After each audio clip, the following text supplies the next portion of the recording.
हमारी कहानी शुरू होती है 668 एडी से। इमेजिन करो, कोरियन पेनिनसुला पे कई कंपीटिंग किंगडम्स हैं, सब पावर के लिए लड़ रहे हैं।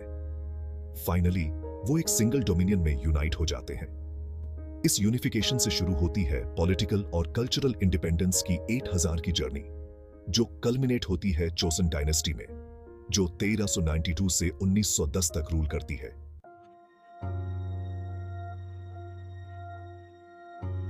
अब हम लेट 16th और अर्ली 17th सेंचुरीज में हैं। कोरिया को जापान और मैंचूस के इन्वेजन्स का सामना करना पड़ता है। अपनी प्रोटेक्शन के लिए कोरिया अपने डोर्स आउटसाइड वर्ल्ड के लिए क्लोज कर लेता है। इससे मिलती है 250 इयर्स की पीस और आइसोलेशन, जिसमें कोरियंस रेयरली अपने बॉर्डर्स के बाहर जाते हैं।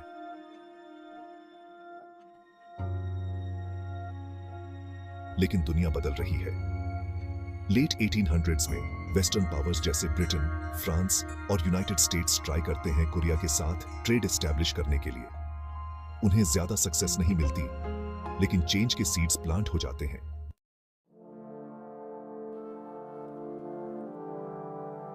अब हम अर्ली 20th सेंचुरी में हैं।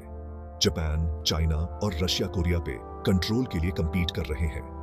जापान जीत जाता है, 1905 में कोरिया को ऑक्यूपाई कर लेता है और 1910 में फॉर्मली एनेक्स कर लेता है।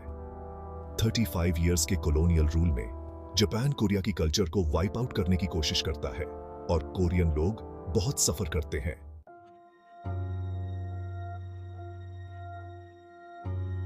वर्ल्ड वॉर 2 खत्म होता है, जापान डिफीट होता है और कोरिया को यूएस और सोवियत यूनियन डिवाइड कर लेते हैं।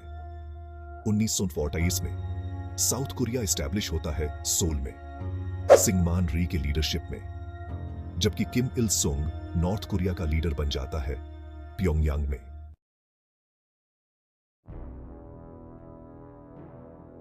उन्नीस 1950 में साउथ कोरिया की इंडिपेंडेंस डिक्लेरेशन के बाद नॉर्थ कोरिया इन्वेड कर लेता है, जिसमें चाइना और सोवियत यूनियन का सपोर्ट होता है पेनिनसुला को रीयूनिफाई करने के लिए। कोरियन वॉर शुरू होती है, जिसमें यूएस और यूएन ट्रूप्स साउथ कोरिया के साथ लड़ते हैं। वॉर 1953 में आर्मिस्टिस के साथ खत्म होती है, leaving Korea divided along the 38th parallel.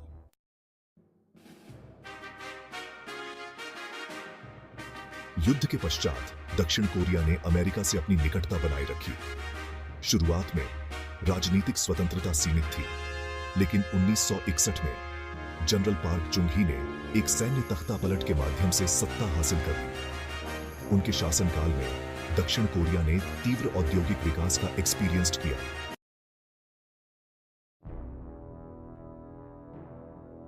Park की हत्या होती है 1979 में और जनरल चुन डू हुआन इंपोज करते हैं स्ट्रिक्ट मिलिटरी रूल। डेमोक्रेसी के लिए प्रोटेस्ट्स को वायलेंटली सप्रेस किया जाता है, लेकिन 1981 तक मार्शल लॉ लिफ्टेड। 1988 में साउथ कोरिया अपना पहला फ्री प्रेसिडेंशियल इलेक्शन होल्ड करता है, ushering in a new democratic era.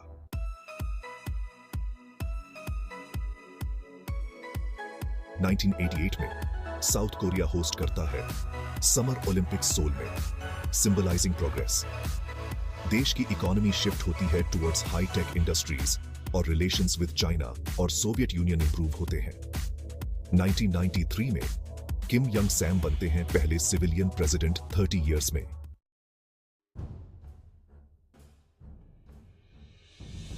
Kim डेजुंग elect हुए थे 1998 में और जीते थे नोबेल पीस प्राइज 2000 में for promoting democracy and his sunshine policy towards North Korea. इसकी वजह से एक हिस्टोरिक समिट हुई North Korean leader Kim Jong Il के साथ, लेकिन टेंशंस फिर से शुरू हो गई due to North Korea's nuclear ambitions.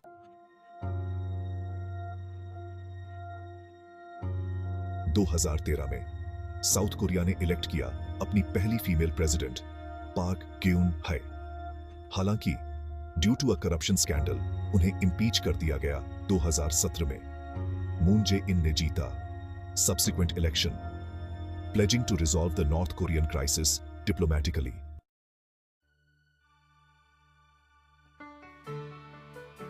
आज साउथ कोरिया ईस्ट एशिया की मोस्ट एफ्लुएंट कंट्रीज में से एक है। इसकी कैपिटल सोल एक बस्लिंग मेट्रोपोलिस है जहां 25 मिलियन लोग रहते हैं।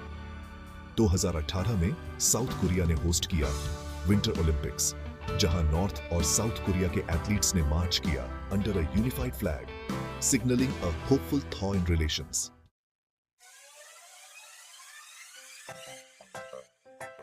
और ये था कोरिया का incredible journey from ancient kingdoms to modern prosperity.